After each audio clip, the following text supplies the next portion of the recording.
Hey guys, Jordan here. Today we have another motherboard for Z890, a little bit of a surprise one. This is the MSI Edge TI Wi-Fi, nice silver and white aesthetic. Price wise is going to be $389 at the time of filming, so a little bit more premium than the kind of Aorus Elite, for example. We looked at that was $289. So let's get this one open. We have got a few things on the board, but of course I'll run you through it all anyway. So let's see if we've got anything in this little box. I'm going to assume it's going to be the Wi-Fi antennas. We've got the little quick connectors, also a nice big base, also magnetic as well, so that's a good little touch. Some quick start guides, a little quick install guide, nothing too deep for manuals anymore. Got a USB stick with our drivers on, very handy. Like that they're going away from CDs. You can also keep these updated from the website as well. A couple of M.2 standoffs and screws. There's also the little key to change the position of the quick release if you're going to use a bigger or smaller drive than what they've got it currently set to. A couple of SATA cables. Also got the front panel extension and also the little quick cable, so that gives you a breakout from their proprietary to a 4-pin, a 3-pin RGB, and then also the front panel connectors. I do like that cable. It's nice to have one cable that comes out and then breaks out rather than having 3 individual ones instead. First impressions, there's a bit more silver than I was expecting. It looks a lot whiter, I think, on the website than it is in person. It's more silvery.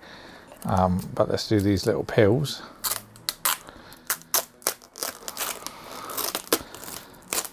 That didn't come off well at all. Oh, I managed to get it with tweezers. Oh, that was the worst peel I think I've ever had on any product.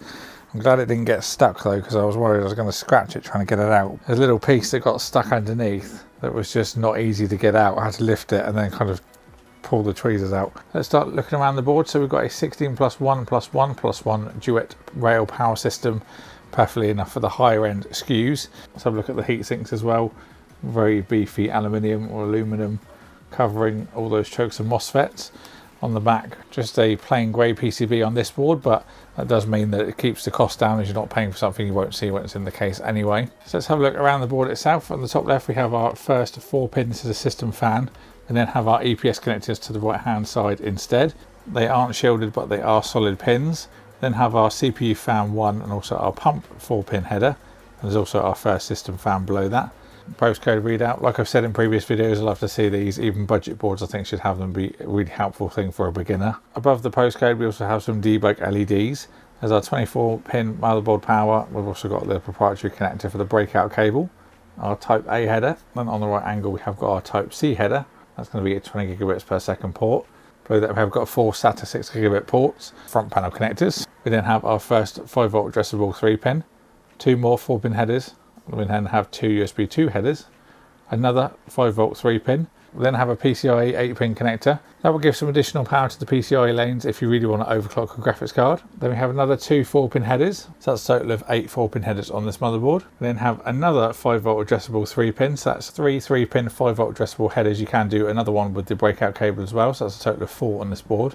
Nice thing to see if you are a big fan of RGB. Then we have a standard 12-volt connector. And then finally our front panel audio. This is using a Realtek ALC 1220p codec. Going back up to the socket, the 1851 socket for the new Core Ultra 200 series processors. And then to the right of that we have our DIMM slots. This will support a maximum of 256 gigabytes of DDR5 up to 9200 megatransfers per second on XMP. Can of course push it further if you want to do it manually. Now going down to our sockets and expansion slots. So our first NVMe, a nice chunky piece of aluminium. That's a quick release as well, and then a 80mm thermal pad on the back. This will be a Gen 5 supporting slot up to 80mm. Don't forget to remove your little bits of plastic on both of those thermal pads, and that just goes down and then clips back in. Our first PCIe X16 slot will be of course a Gen 5. We also have a nice quick release button on this. I really like that it's a one press to lock, one press to unlock, rather than trying to hold it and do it at the same time. Just makes it a little bit easier. So for our additional slots, a nice quick release panel revealing a lot of thermal pads on the bottom there. We have the first slot at the top here, 80mm Gen 4 linked to the CPU. We then have an additional 3 80mm Gen 4 slots which are linked to the chipset. Now the nifty thing here is the bottom 2 slots can have 2 80mm drives, or you could remove the standoff from one of the sides and then fit 110. So if you are using a longer drive, you do have some options to fit that in. Nice little way to go about it. So it does give you a total of 5 NVMe's at 80mm, 1 Gen 5, or you can do 3 80mm, 1 Gen 5, and then 1 110 at Gen 4. Finally, onto the rear I/O of the board, we have got a flash BIOS and also a clear CMOS. Very handy buttons, and then also an HDMI, great for doing any troubleshooting with the K-series processor. We then have two Thunderbolt 4 USB ports and also an additional Type-C, which is 10 gigabits per second. We have the blue USB ports. These are going to be 5 gigabits per second. We also have USB 2, which will also be your BIOS flash button. 5 gig Ethernet, nice to see they've bumped it up a little bit from the standard 2.5 we've been seeing on other boards. The red USB ports are going to be 10 gigabits per second. We have our Wi-Fi antenna point, just has Wi-Fi 7 and Bluetooth 5.4. And then I've got a line out, microphone in, and finally an SP diff. So that was a look at the MSI MPG Z890 Edge TI Wi-Fi. Let me know what you think about it in the comments box below. I'll have the pricing and availability in the description box if you want to pick one up. Overall, I do like the look. A little bit more silvery than I expected, but we can certainly make that work. I'm looking to get an MSI graphics card to go with it in the build as well, and we'll find some nice little silvery accents, I'm sure. Let me know what kind of spec you'd like to see as well. I think the Ultra 7 is the kind of way to go for this board. We'll be trying to get the Ultra 9 that we can use as well at some point. But for now, I'm going to leave it here. Thank you all for watching. Hope you enjoyed the video. Get subscribed and ding the bell so you don't miss any future videos that are coming up. Thank you all for watching, and I'll see you all in the next one.